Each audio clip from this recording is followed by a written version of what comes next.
Doctor MC sir, अगर एक बात तो आपने क्लियर कर दी है तीनों एक्सपर्ट्स ने कि पेंडेमिक की तरफ कम से कम हम नहीं जा रहे हैं, लेकिन फिर भी जो परिस्थितियां हैं, देश की आबादी ज़्यादा है और कुछ ऐसे राज्य जहां पर घनी आबादी है, शहरों के अंदर एक्टिविटीज़ काफ़ी ज़्यादा होती है, वहां पर खतरा ज़्यादा रहता है और जितनी टेस्टिंग होगी आपके अनुसार हो सकता है केसेस काफ़ी ज़्यादा बढ़ते भी चले जाएं।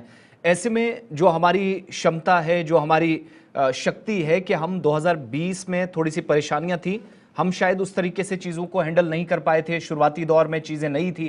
क्या आज 2025 में हम इतने एडवांस है कि कोविड-19 के एक बहुत खतरनाक समय और दौर से निकलने के बाद एडवांस वो जो इक्विपमेंट वाली बात है, टेक्नोलॉजी वाली बात है कि केसेस कितने भी बड़े हम बड़ी आसानी के साथ टैकल कर लेंगे? बिल्कुल आसिफ, आपने बहुत अच्छा प्रश्न किया है। और अगर आपको याद हो, जी 2020 में हमारे यहाँ जो ये यूनिवर्सल प्रिकॉशन वाली पीपीटी किट ये बनती थी, जी वो भी हमारे यहाँ नहीं बन, वो भी हमको बाहर से मंगानी पड़ रही थी। हमारे यहाँ kits नहीं बन रही थी, वो भी बाहर से आ रही। हमारे यहाँ और बहुत सारे रिएजेंट्स थे, वो भी नहीं थे। लेकिन आज वो परिस्थिति नहीं है। जी दूसरे जिस तरह से कोविड पेंडेमिक में पूरे देश में और राज्यों ने जिस तरह से कोविड में तैयारियां की, सीमित साधन होने के बाद भी, जी उसमें अगर आप देखें, और उसमें निजी हमारा क्षेत्र का चिकित्सा क्षेत्र और पब्लिक सेक्टर दोनों ने ही बहुत अहम भूमिका निभाई थी। जिसमें शुरू शुरू में तो इतना डर था कि कोविड की डायग्नोसिस होते ही हॉस्पिटलाइजेशन या आइसोलेशन, और जो हमारे एनडीएमसी या म्युनिसिपल कॉरपोरेशन के लोग आते थे, उनको पेशेंट्स को कहते थे हमारे साथ चलिए आप, जी हम आपको वहां रखेंगे, वहां देखेंगे।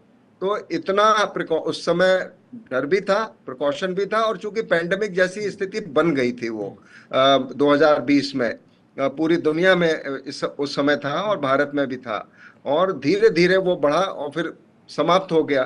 तो ये अभी तो हम लोग सभी लोग तैयार हैं कि अगर ऐसी आवश्यकता आती है जिसमें बहुत ज्यादा सर्ज होता है जी और लोगों को हॉस्पिटलाइजेशन की, अस्पताल में भर्ती होने की पड़ती है, तो उसके लिए अब कोई समस्या नहीं होगी। कोविड प्रोटोकॉल्स हैं, कोविड वार्ड्स तुरंत बनाए जा सकते हैं, जी टीम्स बनाई जा सकती हैं। और ये तो जो मैं समझता हूं कि अच्छी बात ये है कि जो ओमिक्रॉन के जितने भी वेरिएंट्स ये हैं इस समय, वो जो लंग्स को, जो आप डेल्टा वेरिएंट को अगर याद करें 2021-22 में, तो वो प्रीडोमिनेंटली हमारे फेफड़ों को प्रभावित करता था, ठीक है। और जिसकी वजह से लोगों की मृत्यु भी हुई। जिन लोगों को लंग्स नहीं प्रभावित हुए, उनमें से किसी की मृत्यु नहीं हुई। ठीक है। और वो लोग सब, किसी को सूंघने की शक्ति चली गई, किसी को लूज मोशन हुए, जीआई ट्रैक्ट इन्वॉल्व हो गया, तो वो सब हुआ। लेकिन वो डिजीज को हम लोग उस समय भी कहते थे,